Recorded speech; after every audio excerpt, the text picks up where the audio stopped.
my buddy Monarch posted a thing about Bob Barker dying. Was it the day before or yesterday?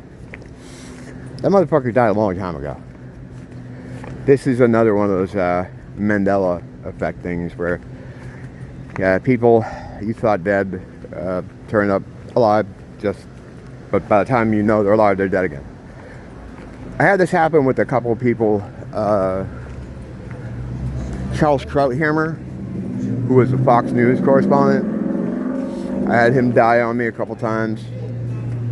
Herbie Herbert, manager of, or former manager of the rock band Journey, I had him die a couple times.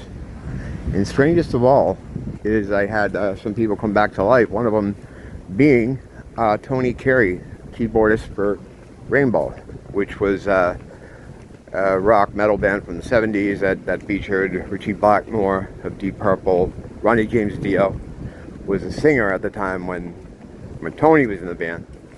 And this guy, he had a couple solo albums. He had a few hit singles actually on the Billboard Hot 100 after he had been in Rainbow. And he had a progressive kind of rock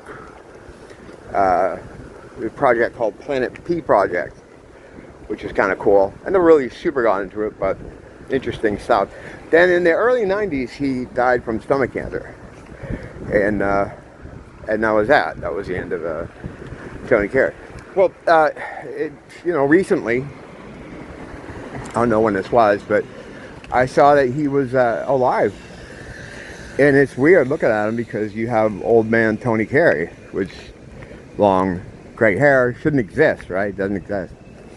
And the thing with being a lot of hard rock, heavy metal fans, we're pretty obsessive with the stuff we like. And those groups, Deep Purple, Black Sabbath, Rainbow, and all the other offshoots of them, whether it's Alcatraz or solo projects from these guys, they usually use a lot of the same musicians. It's a very incestuous kind of situation. The keyboardist from Ozzy is currently, in Deep Purple now, and Roger Glover, who was in Deep Purple, was in Rainbow, and then in Deep Purple again. They switch around. They use a lot of the same guys. So Tony Carey, had he lived, he would have definitely been in some configuration of one of these bands, or at some point he would return to one of these bands. I'm certain of it. He played on some of the most significant work, Rainbow Rising, which the song Stargazer, you can find people doing video reactions to it. Many of these where vocal coaches or music teachers react to the song Stargazer. That's Tony Carey on keyboards. So he was just gone. Well, now that he's back, or he's always been here, he has a whole body of work that he's done in this reality that I wasn't able to access before. Solo albums, more Planet P Project albums. But the significant thing that sticks out to me is that he never rejoined any of the other guys that he had been in these bands with, which like I said, they're very incestuous.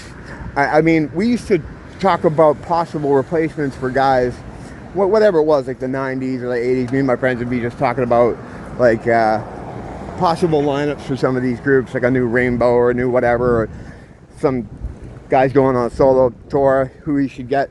Tony Carey would have come up, 100 times. He would have been up there with like who's that keyboard player? I don't know. The Aussie guy I was talking a few minutes ago. I keep wanting to say Neil Murray. He was a bass player. Ainsley Dubnar, drummer. Fucking keyboard player. He's in Deep Purple now. Whatever. He would have taken half of his jobs. He would have had half of his jobs if he was alive, but he wasn't alive. So, I'm looking through some of the stuff that he has been involved with in the years that he was dead to me, and to see if there's any cross-contamination. Like, maybe, I see he's appeared on some TV shows and TV programs. He was never like a mainstream guy, so I don't see him appearing on like a, Jay Leno or anything like that. But he was on some European television shows. I'm trying to see if there's any cross-contamination, like, perhaps he was, you know, on the show with, you know, someone else that, you know, could be cross-referenced to now they've been touched by this thing. And I'm sure to many people, right, they're like, no, what do you mean he's dead? He's always been alive. That's how the Mandela effect works. It doesn't always, people don't always have the same effects. Some things are not different to other people, you know, or things are the same to other people. It's not a standard as far as we are all affected by one effect to the other. It's that, you know, you're affected at all by maybe one or two. It means, you know, you're Mandela affected, you know. But yeah, I just thought it was funny that Bob Barker died again, because that man was old. And I remember at the time he died, there was like a big deal about it, and they changed something in the show, or they added something to his old show to honor him, or something was named after him. I remember the whole deal. The thing is, a person like that, and that's why the Mandela effect is so weird. Like when he died, I wasn't really paying super close attention to it. It was just like, oh, he's dead, you know. And a lot of stuff that was around at the time, the media affirma of his death, like things that were related to his death in the tertiary or direct way, a lot of that's gone. Like you can't find that anymore because it doesn't exist because he was alive. I mean, to see that guy died in 2023, I mean, what was he? I think he said it was 95. When, to me, he died like, I don't know, I want to say his 70s. It doesn't matter anymore because the reality's been rewritten. It's been overwritten. Kind of weird shit. But yeah, I just laughed when I saw her post that. I'm like, you fucking kidding me? And then made me think about Tony Carey. So I'm in the bathroom, and here's how I'm going to wrap this up. I'm talking to Nia, and I'm telling her, like, yeah, my friend posted this thing about Bob Barker being dead. And she's like, he died a long time. I'm like, yeah, I know. And I said, even the funnier thing, and right now on my screen, is her post, Monarch's post about him dying, Bob Barker. And I go to Nia, I'm like, the weird thing is when you see people come alive, like there's this guy from the group Rainbow, and as I scroll up, just mindlessly scrolling up, the very next thing on my screen under Bob Barker was Tony Carey performing live in like 1998. And I'm like, oh, come on. Come on. The synchronicities like that are becoming more serious, more heavy, quicker, with more frequency.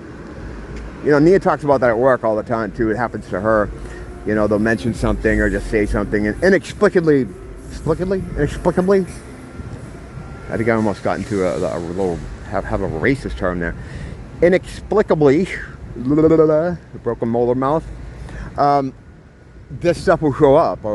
It's almost like synchronicities are tied together by a quilt. Not the shit quilt, but this is a different quilt. A good quilt. That kind of envelopes everything. Envelops everything. And as time is getting shorter, as more time is going out down the drain, and it moves quicker, or we perceive it to move quicker, this quilt is tightening up, and the synchronicities are becoming faster, more frequent. I went through a whole thing a couple years ago, and I documented it kind of here through some minor experiments. I was trying to figure out a way to control the synchronicities. Like, I was keeping track, I was writing down every time one happened, what the circumstances of it was, the time, the date, and I was thinking maybe if you could figure out a pattern between these synchronicities or why they're triggered. And a lot of times when you trigger one, it leads to another one. Or at least that's how it would happen to me. It would show like a book would be the subject of the synchronicity. And then I'd look at that book and I'd see the author is so-and-so. Oh, I just saw this from so-and-so. Well, let me look at so-and-so. And it'll lead you to another thing. And you can kind of follow sometimes you get to a dead end because there's so many options, you don't know where to go. But my idea was, if I could figure out how this works, maybe I could control this somehow. And what that would do, I mean, you know, it's a lofty goal, it's kind of ridiculous, but who knows, you know, why couldn't I be that guy? I don't know. Why not me? Why not now? Why not here? I'm queer, get used to it. So I thought I could do that, but I kind of gave up on that when my notes were just piling up on my phone, and I wasn't making any sense of any of it. Someone smarter could probably do it. Someone more capable and more knowledgeable. But yeah, synchronicity, man. I'm sure Carl's popped on. Actually, no, Carl only pops up on the screen if I do a synchronicity by mistake while I'm editing, and I write something just as I'm saying it. But I'm sure he's out here, or was out here at some point. That's all right. The thing is, I found with Carl that if you just let him do his thing and say his piece, he's out of there. Usually I want to immediately start telling him just, okay, go. But sometimes it takes longer. You got to use child psychology on Carl Jung sometimes. Just the way it is. Some things will never change. Or don't you believe them? Gorton's fisherman. Illuminati confirmed. Don't blame the teacher. Blame the school.